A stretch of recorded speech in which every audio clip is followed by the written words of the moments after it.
tigas. Oy, O, i-flex mo na. Madilim na. alin po yung Flex mo ang muscles. Nag-gym ka ba? Ako? Oo, bakit to?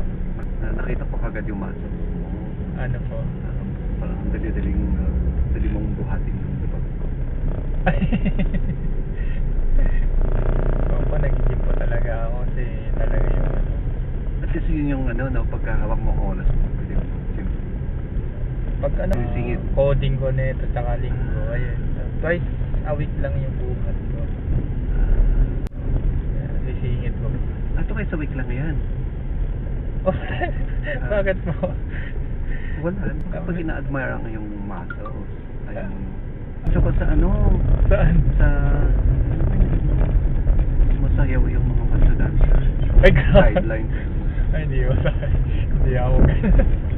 Nag-gym lang ako for ano lang, health, ano lang, purpose lang. Wala akong balak kung ano. For aesthetics. Oo, wala. Ganun. Di mo. Oo nga po, hindi talaga. Anong work ng wife mo? Sa ano po, Mary Grace. Hindi, yung ano, yung... Hospital? Hindi, Mary Grace, yung cafe. Yeah. Ang sarap din naman. Ayun yung, ano, doon siya nag-work. Tapos maganda ba sa'yo kasi may motivation ka?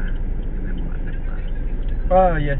Sila Parang talaga yung... dahilan for waking up.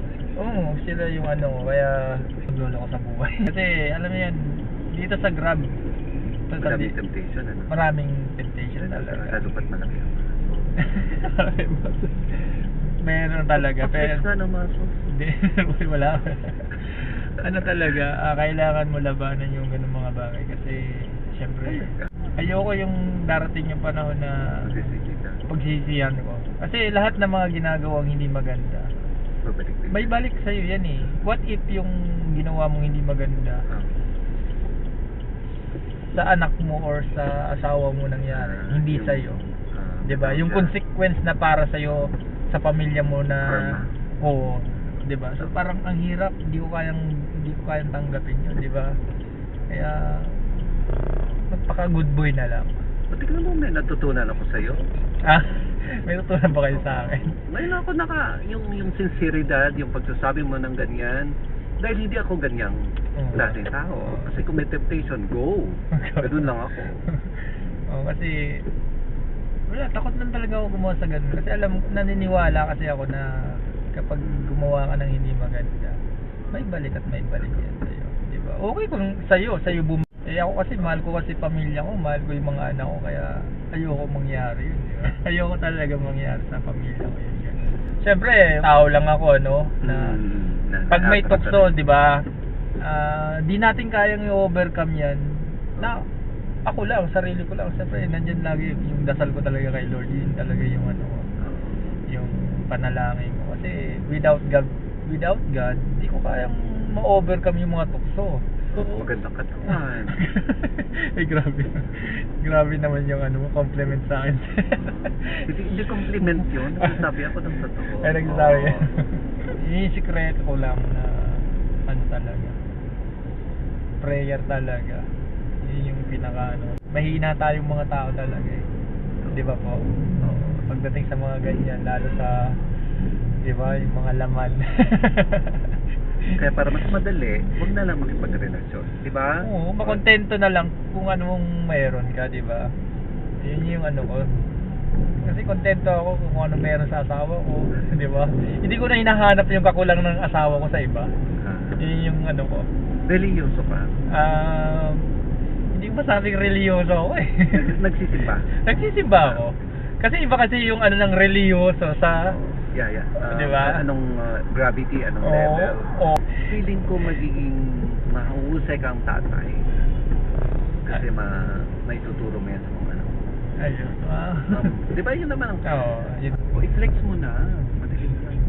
Alin po yung Flex mo ang muscles. Ay, hindi po.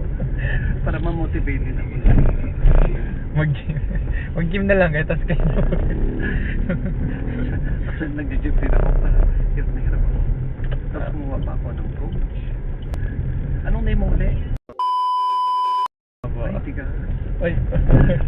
Tulungan mo akong mga para bigyan kita ng Ay, thank you po. Ganun talaga sa mga partner namin. Pag may mga luggage talagang hindi nyo na kailangan pagsabihan pa kami. Okay. So, ito yung trabaho namin. So, malaking tulong din pala yung hours na yan. Nakakaano sa amin yun. Kahit kami mga Grab driver, natutuwa kami na binibigyan kami ng 5 star ng mga customer namin. Kung hindi ka naman nag-flex, di ba? At paano nag-flex? Ng muscle. Ay, grabe. Hindi ka pa nagmamabang. Stars. kahit 1 star na lang, okay na ako doon. Grabe ka. Kahit hindi na ako mag-flex, okay na. Pwede naman siguro. Sige. Okay. May iba.